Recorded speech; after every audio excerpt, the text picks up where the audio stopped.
যেখানে নদী নিঃশ্বাস ফেলে আর বন জঙ্গল ফিসফিস করে, সেখানে রাত লুকিয়ে রাখে অজানা রহস্য। পুরনো প্রথা অনুযায়ী বনবিবির মন্দিরে প্রদীপ জ্বালিয়ে প্রার্থনা করতো সবাই। কিসের জন্য? তখনই হঠাৎ শুরু হলো হাওয়া, আর সব আলো নিভে গেল আপনা আপনি। প্রতিটি বৃহস্পতিবার রাতে কারোর নাম ধ্বনিত হতো বাতাসে, আর সে আর কখনো ফিরত না। শুধু ফাঁকা খাঁড় দুলে উঠত, রক্ত নয়, ছাপ নয়, নির্বাণ হয়ে যেত তারা। গ্রামের বয়স্কদের কণ্ঠে ভয়, ঘরে থাকো, আর যদি নিজের নাম শুনো সাড়া দিও না। তবে মীরা ভয় পায়নি, সে ইতিমধ্যেই সব কিছু হারিয়েছে যে। গ্রামবাসীরা বলতো ওই হাওয়ার সাথে কিছু আছে, প্রাচীন কিছু। মীরা বলতো কি আছে।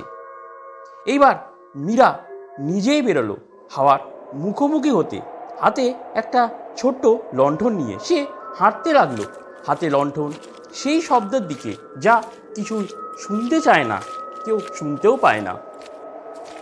কাদামাটিতে হঠাৎ দেখা গেল অজানা পায়ের ছাপ, যেন কেউ পথ দেখাচ্ছে তাকে। গাছেদের ফাঁক থেকে কেউ তার নাম ধরে ডাকছে। এটা তার গলা নয়, কিন্তু সে তাকে চিনে। গাছের শিকড়ে আঁকা অদ্ভুত চিহ্ন, কেউ বা কিছু পথ চিহ্নিত করে রেখেছে সেখানে। শিকড়ের নিচে চাপা পড়া এক পুরনো মন্দির, কঙ্কালে ভরা, সামনে টিমটিম করে আগুন জ্বলছে। লণ্ঠন নিভে যাওয়ার উপক্রম, একদম যেন হাওয়ার দমকা বাতাস চারিদিকে ছিটছিট করছে। আবার আলো জ্বলেছে, সামনে গাছে ঝুলছে একটি মুখোশ, ভুলে যাওয়া গোষ্ঠীর মুখোশ একটা। মীরা বলছে, এটা কি? একটা গাছে বাঁধা তার স্বামীর চেনা ওড়না। বোন তার নেওয়া জিনিস ফিরিয়ে দেয় একটু একটু করে। একটি খোলা মাঠে দাঁড়িয়ে আছে প্রাচীন পাথরের মূর্তি, তারা পাহারা দেয় এক গোপন সত্যকে। গাছের ফাঁকে একটি ছায়া নড়ে উঠল। মীরা বুঝল সে আর একা নেই, পিছনে কে আসছে যেন। বিশাল এক বট গাছ, তার শিকড় যেন হাতের মতো ছড়িয়ে। সেখানে আছে যা থাকা উচিত নয় সেখানে। পাতার নিচে সে খুঁজে পেল এক সিঁড়ি, মাটির নিচে গোপন কিছু অপেক্ষা করছে যেন তার জন্য। পাথরের সুরঙ্গে নামে সে হুলস্থুল হয়ে হাঁটতে থাকে। নিচে জ্বলছে আলো, যেন পৃথিবীর ভেতর থেকে কেউ নিঃশ্বাস দিচ্ছে। দেওয়ালে খোদাই করা আছে সাগর দানব আর মানব বলির দৃশ্য। এক বিশাল মূর্তি, আধা নারী আধা মাছ।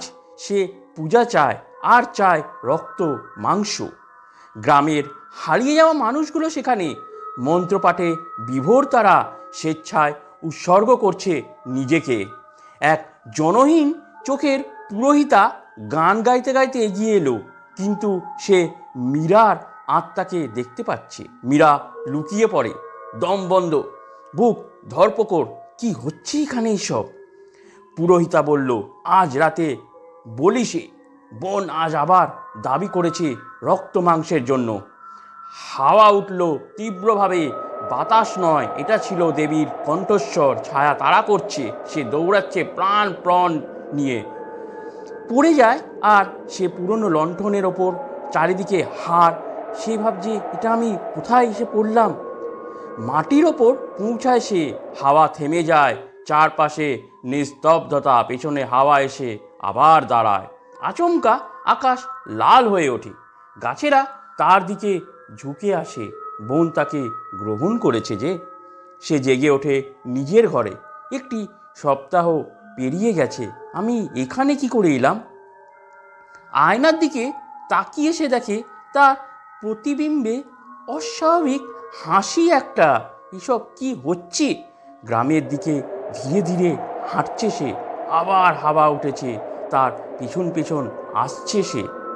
এক শিশু শোনে বাতাসে কেউ তার নাম বলছে। মীরার গলা, পিছনে হাওয়া তাকে অনুসরণ করছে। পুরোহিতা একটি নূতন মুখোশ ঝুলিয়ে দেয় গাছে। মীরার মুখ এটি। সুন্দরবনকে শুধু বন ভাবো না, এটা একটা ক্ষুধা।